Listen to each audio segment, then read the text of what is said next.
लोगों की संघर्ष को लेकर, मेहनत को लेकर फिल्में बनती, जिन लोगों को कामयाबी पर सदन के अंदर हम सब मिलकर टेबल थपथपाती थी, चाहे हमारे पीएम साहब से सीएम साहब सब सदन के अंदर पक्ष विपक्ष सब हमारे जिन खिलाड़ियों को दुनिया की मंच पे उनकी काबिलियत, उनकी मेहनत और साथ साथ ये देश को गौरवान्वित करने के लिए जो पुरस्कार छीन के लाते, उन सबको सराहना करते हैं सदन के अंदर। लेकिन जब हमारे घर के वो बेटियां जिनके ऊपर अत्याचार हुई है, बदसलूकी किए गए हैं, छेड़छाड़ किए गए हैं, अपमान किए गए हैं, जब वो न्याय मांगने का कोशिश कर रहे हैं, तब ये सरकार चुप्पी साधे है। सारे मुद्दे को अनदेखी किए जा रहे हैं। उदासीन रवैया अपनाते हुए आज हमारे इस खिलाड़ियों को अपमान किए जा रहे हैं। न्याय की गुहार लगाना ये हम सबका अधिकार है, लेकिन आज ये अधिकार से वंचित किए जा रहे हैं हमारे घर के बेटी को, बहनों को। ये बड़े दुख के साथ हमें कहना पड़ता कि मैं बड़ा शर्मिंदा महसूस कर रहा हूं। मैं बंगाल के रहने वाला हूं, बीच में आए नहीं यहाँ, मैं परसों आए हैं दिल्ली में, तो मुझे लगा एक बार क्यों ना मैं भी इन लोगों के पास जाकर अपना समर्थन जताए, इसीलिए मैं यहाँ आए हैं। और कुछ मेरा मकसद नहीं है, और कुछ मकसद मेरा नहीं है। मैं घोर दुखी हूं कि हमारे बेटियों की तरह बेटियों के साथ इस तरीके के क्यों अन्याय हो रहे हैं। जिस अन्याय के खिलाफ हिंदुस्तान की हर कोने में लोग चर्चा कर रहे हैं।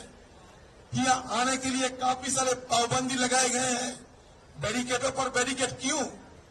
क्या हम आतंकवादी हैं? ये तो आज ये कहते हैं, पेपर में भी आ रहे हैं। आज इंडियन एक्सप्रेस की खबर छपी है तो देख लेना कि जो पीड़िता और पीड़ितों के साथ किस तरीके के बदसलूक किए गए हैं। उनको कहे जा रहे हैं कि आपको साथ जो छेड़छाड़ किए गए हैं, जो अन्याय किए गए हैं, इनके लिए आपको सबूत पेश करना जरूरी है।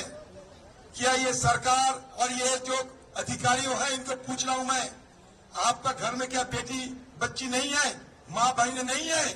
आपका घर में अगर कोई माँ के साथ या बेटी के साथ छेड़छाड़ होंगे तो आप ये कहोगे कि छेड़छाड़ हुआ, यानी इसके लिए सबूत पेश करो।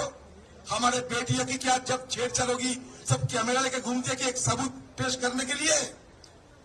हाँ, ये इस तरीके की घिनौने बात जब किए जाते हैं ये ओवरसाइट कमेटी की तरफ से, तो इसमें साफ दिखा रहे हैं कि अनदेखी करना और साथ साथ इस मुद्दे को घुमाने के लिए एक बड़ा साजिश हो रहे हैं।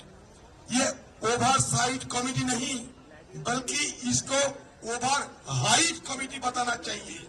ये छुपाने चाहते हैं, ओवरसाइट नहीं, ओवर हाइट कमेटी। एक एफआईआर दर्ज करने के लिए सुप्रीम कोर्ट जाना पड़ता ही आज हमारे देश की माँ बेटियों की इस हालत हुई है कि एक एफआईआर दर्ज करने के लिए सुप्रीम कोर्ट में गुहार लगाने पड़ते। कहाँ जा रहे हैं? हमारा देश में ये पहलवानों की, ये कुश्तीगीरों की ये परंपरा आज की नहीं, सदियों पुरानी है। ये सदियों पुरानी हमारा ये संस्कृति है। आज हिम्मत से बिना किसी सोचे आज गांव के माँ बाप ने अपने बेटे को भेजते हैं अखाड़ा में। अगर इस तरीके की बदसलूकी होते रहते तो अगले तारीख में कोई घर वालों ने अपने बेटियों की अखड़ा में नहीं भेजेंगे। ये थोड़ा हमें भी सोचना पड़ेगा। और हमारे बेटियों ने अपने मेहनत और संघर्ष के साथ ये हमारे देश की रोशन, हमारे देश को गौरवान्वित करने के लिए किस तरीके की काम कर रहे हैं, जिसमें हम सारे हिंदुस्तानवासी गर्व महसूस करते हैं।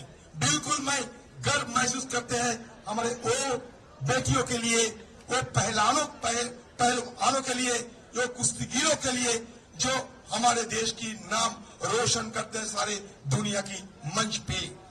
हमें केडी यादव की याद है, गामा पहलवान की याद है, हमें सुशील कुमार से लेके आज पुनिया साहब से लेके भोगत की बहिने दंगल सीना में भी हम देखे हैं एक बार नहीं कई बार।